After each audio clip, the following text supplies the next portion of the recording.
Okay, so we are still at Cars and Coffee here at Shelby, my favorite Cars and Coffee. And as I always say, you never know what's going to roll in here on any given day.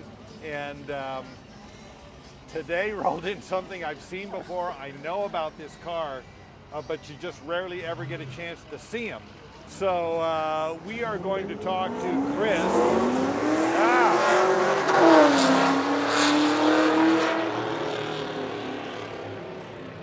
Right when you did that. It's Cars and Coffee. That's what you do. We're going to talk to Chris about this. So, morning, Chris. Morning. How you guys doing? Doing great, doing awesome. It's a beautiful day here in Paradise. So, dude, a BMW i8. Tell us about this car. So the car, I personally love the car. It was the choice why I actually got it. It was subtle. I wanted to be a little subtle. I'm normally flashy in my day job, special effects designer and anything with flames, sparks, CO2, so nightclubs, stadiums, the whole 9 yards. But I wanted something, I'm so flashy in that job, I wanted something that was a little more subtle. And being subtle, we came across this, and actually what it was initially was put it online. What fills in the blank where I can rent it out for the least amount of times, the most amount of money, takes the least amount of my effort, and use the one of the apps. I preferred Turo at the time, and went ahead and did that. This actually solved the problem. So this was a major update from our slingshot that we had. Yeah, no kidding. Yeah, I would say that. So we got this, and then ended up doing the whole Turo thing. And after 10 rentals, the mental reservation of having to stop your day to go handle that, it really eats on you. And being a business, multi-business owner, I didn't want to deal with that. And the tip of the iceberg, somebody rented the car, parked it at the top of Station Casino all the way in the back, and busted out the driver window. And they said that they thought that somebody was trying to break in because maybe they thought a cell phone was in the center console, and the story just doesn't make sense. I think they tried to boost the whole car. Didn't get the car. The problem was the turnaround to fix the car, 3 months in the shop. Oh, yeah. So. Yep. Now, did the car come finished this way? Is this paint or is this a wrap? This is a wrap, and it's interesting because they call this the paintless repair or the paintless fix. So the actual color of the car is the same as the wrap underneath. Okay. The goal with this, and from my understanding, is you bring the car in, and when you have a dent or you have a scrape or there's a problem, they just replace that wrap on the panel and they call it a day. Yeah, it makes sense. And you got the carbon fiber roof on it. That's a nice touch. Or is that part of the wrap? I believe it's interesting. I think this is part of the wrap up here, which you could tell probably need to get it redone. But then the actual car itself is the carbon fiber, which allows it to be super light. The aerodynamics, you could tell when you get up the speed, they do push it down. So it does help with that. What I don't like about it, obviously, I don't mind getting in and out like this because the ergonomics of how this whole section is put together here, you know, probably not the best if you got back problems. You might need a ladder to climb out. But. Well, like we were commenting here off camera, it's just such a wild design. You know, the cutouts running down the side like this, it's just, like I said, it's like BMW kind of lost their mind for a minute. They rolled the dice on what's the next crazy idea that works. But why did you buy this car? Of all the cars you could have gone stealthy with, why the i8? There wasn't a lot of them that were out there that I saw.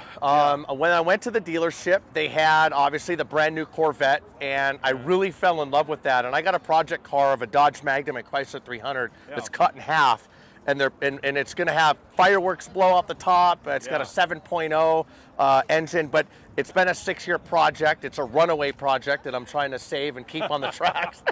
And I forgot that I even have that car. So I'm like, I need a car to drive around. I was going to get the Corvette, but I realized that the Corvette, there was going to be more of them out there. They were going to have more people renting those. And so ultimately, I ended up getting this. And the second reason I got it was I've always had cars where I could put a lot of things in. if I have the space to put more things in them, then I will end up putting more things in them. Right. So now when friends want me to pick them up from the airport, I'm like, dude, I can't even fit your suitcase in my car, so I can't do it. Yes, yes. I love it. Well, what is there something particular that sparked your interest in cars to begin with, or it just kind of grew that way? I think it kind of grew that way. You know, my first car was a Chevy 1500 Silverado. Yeah. I was in the military and I put hydros on it, or airbags is what they called it. So we were able to jump the car around and lower it and raise it and do all this crazy stuff. And I remember being a kid, and I always I think it's a thing with guys in cars, or just people in cars. I cannot argue about that. It's a distinctively... It's in our blood. I can't say 100% male characteristic, but it's strong. It's strong.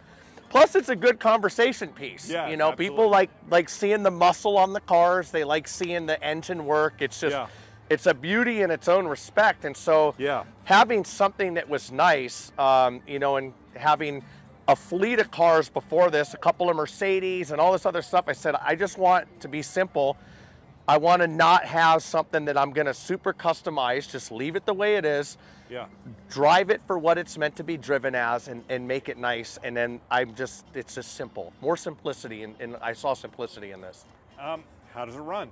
It runs well. And interesting enough, when we first got it, we were going out to the gun range to train, and they had mud and water, and I'm driving through all of it. And the guy's like, dude, you're messing your car up. And I'm like, cars are meant to be driven. Thank you very much. Thank you, yes. Yeah. So, and I'm a big advocate of that. And he was a guy that I was racing on the freeway on the way to this place in Pahrump. And he goes, do you even know what size engine it has? I'm like, no, it's got to have like a 6-cylinder or something. And he goes, dude, you don't even know the engine of your own car? And I'll admit, I should have known that. But when he told me that it was a 3-banger, I'm like, there's no way. But 3-cylinder, and the fact that it has the electric drive as well really kicks in. The only downside I'll say, though, it's more of a safety thing. If you're at an intersection and it's in hybrid mode, the second you step on that, it'll start in electric, but then it takes 1 or 2 seconds to kick back before the motor kicks in. If you're trying to make it across the intersection, that 1 or 2 seconds, that might be a fatal situation. So that's kind of a weird thing. I would think that they did something about that. Yeah. And so you'd think, yeah.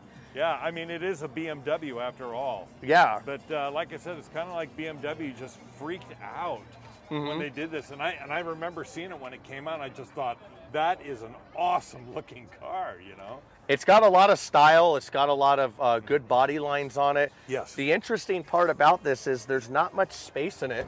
As you can see from the back seats here, you know, my wife, she's about 100 pounds and, you know, 5'6" or 7. And when we got somebody decent sitting in the front, she's got to put her legs up and sit in the back. Yeah. So she coined it, and she goes, this is the perfect car that when you got kids, your kids can only be about, 7 or 8 years old until you just can't take the kids around anymore.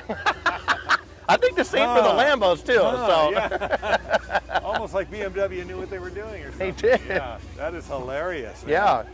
Well, I tell you, I love it. I remember when the car came out. I remember commenting on it then that it was just really exotic looking, and you sure don't see too many of them around. No. And the trunk space, other than my pretzels that are in the back here, not the biggest, but it still gets the job done. Trunk does not breathe. If we're just talking about kind of, you know, how things are for all the females out there, if you're putting makeup in the trunk and this is closed, regardless if the air's on or not, doesn't really breathe. And that sun hits it, you're probably 100 degrees at least in the back. I mean, and then in Vegas, 120 at that point. Yeah, and it's a dark colored car, so it's microwave now. Yeah. So, wow, this is just really, really cool. I'm glad you brought this out here this morning. Of course. And like I said, Cars and Coffee, you never know what's going to roll in, and a lot of times what rolls in is some really surprising stuff. So, and it was interesting because I wasn't going to park and like open the doors and everything, and one of the gentlemen back here, he's like, dude, you're parking that car and you're opening your doors. That's right. And then, so here it is, and it's cool because it's not a common car. So exactly. I'm enticed to bring it out here more, start conversations with people, and just have a chat, you know, about cars. I'm going to post this on YouTube, So it could be seen by as many as 10 people so, on my YouTube channel. So you never know. All of a sudden, you're famous for this car. The consistency, the 10 people turns into 10,000. Exactly, so, exactly, man. Oh, well, I really appreciate you taking the time to talk with me about this. So, of course. Thanks, Chris, and Chris's i8. You're welcome. Thanks, guys.